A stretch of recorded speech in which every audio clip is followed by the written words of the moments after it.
নমস্কার, দেখছেন কলকাতা টিভির সঙ্গে রয়েছে আমি স্বর্ণালী। শুরু করছি সংবাদ সারাদিন। আজ থেকেই ভবানীপুরে নজর মমতা বন্দ্যোপাধ্যায়ের। আজ রয়েছে সমন্বয় বৈঠক। আজ থেকেই ভবানীপুরে নজর মমতা বন্দ্যোপাধ্যায়ের কর ভবানীপুরে আজ থেকেই নজর, অর্থাৎ ভবানীপুরে আজ সমন্বয় বৈঠক রয়েছে মমতা বন্দ্যোপাধ্যায়ের। আপনারা জানেন নিশ্চয়ই যে এই ভবানীপুর কেন্দ্রটি কিন্তু অত্যন্ত তাৎপর্যপূর্ণ এবারের নির্বাচনের ক্ষেত্রে, এবং খুব স্বাভাবিকভাবেই এই যে কেন্দ্রটি তা কিন্তু একেবারে হাই ভোল্টেজ কেন্দ্র। একদিকে মমতা বন্দ্যোপাধ্যায় আর অন্যদিকে রাজ্যের বিরোধী দলনেতা শুভেন্দু অধিকারীকে কিন্তু আমরা জানি যে ভারতীয় জনতা পার্টি তারা প্রার্থী হিসেবে মনোনীত করেছে এই কেন্দ্রের জন্য। অবশ্যই শুভেন্দু অধিকারী সেক্ষেত্রে ভবানীপুর এবং তার পাশাপাশি নন্দীগ্রাম এই দুটি কেন্দ্রেই কিন্তু লড়াই করছেন। আর সেখানে ভবানীপুরে এবার সমন্বয় বৈঠক, অর্থাৎ বোঝাই যাচ্ছে যে ভোটের আগেই এবার ভবানীপুরে রীতিমতো বিশেষভাবে নজর দিচ্ছেন তৃণমূল সুপ্রিমো মমতা বন্দ্যোপাধ্যায়। আজ রয়েছে সমন্বয় বৈঠক।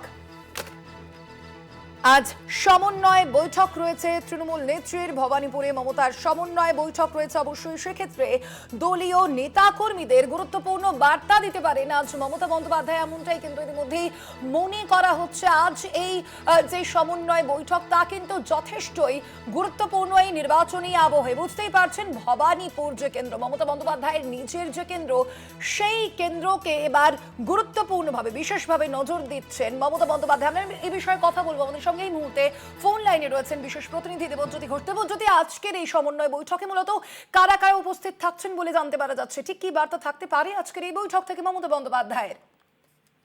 দেখো, এই বৈঠকে সুব্রত বক্সী রাজ্য সভাপতি তিনি উপস্থিত থাকবেন তৃণমূল কংগ্রেসের যে 8 জন কাউন্সিলর আছেন তারা উপস্থিত থাকবেন, তৃণমূল কংগ্রেসের স্থানীয় জনপ্রতিনিধিরা উপস্থিত থাকবেন। বিভিন্ন ধর্মের মানুষকে মমতা বন্দ্যোপাধ্যায় আজকে ডেকেছেন।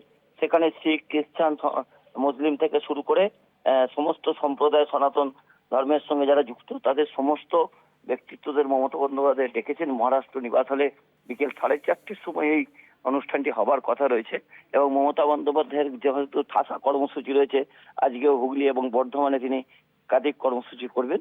সেখানে সময়ের কিছু পরিবর্তন হতে পারে, কিন্তু মমতা বন্দ্যোপাধ্যায় এখনো পর্যন্ত ভবানীপুরে কোনো রাজনৈতিক প্রচার তিনি কিন্তু রাস্তায় নেমে করেননি।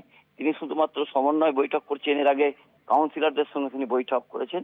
সেই জায়গাতে আজকের এই বৈঠক, অর্থাৎ 26-এর বিধানসভা নির্বাচনে ভবানীপুরকে ভারতীয় জনতা পার্টি যেমন গুরুত্ব দিয়েছে, তৃণমূল কংগ্রেস কিন্তু ছোট ছোট বৈঠকের মধ্যেই তাদের সীমাবদ্ধ রাখছেন, এবং সেই মতো আজকের এই বৈঠকও কিন্তু অত্যন্ত গুরুত্বপূর্ণ। স্বর্ণালী, ধন্যবাদ তোমায় দেবজ্যোতি। আমরা কথা বলছিলাম, আমাদের সঙ্গে ফোন লাইনে ছিলেন বিশেষ প্রতিনিধি দেবজ্যোতি ঘোষ।